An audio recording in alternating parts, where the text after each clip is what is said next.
Defending champion Kymani Kirby!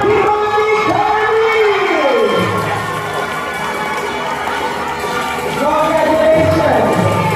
Champion one! Champion Kirby!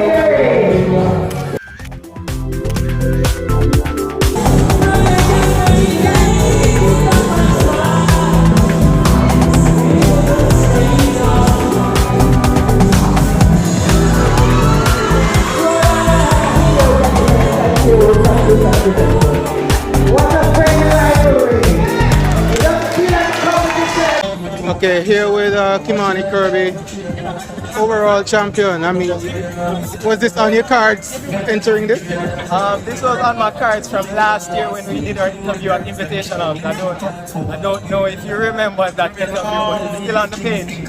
And I did tell you that great things are in store and that we're going back to the factory.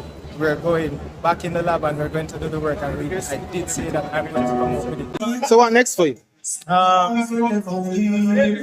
Next thing for me is in 2 weeks time, 2.5 weeks time, the official announcement will be made on my page by my team. However, I am going to be competing at the Amateur Olympiads Las Vegas on October 7th and 8th. Okay, so big things in store for you. Big things in store. I remember telling you last year on our interview that this year will be the year that we go for the pro card. We're not going to stop. We're going to get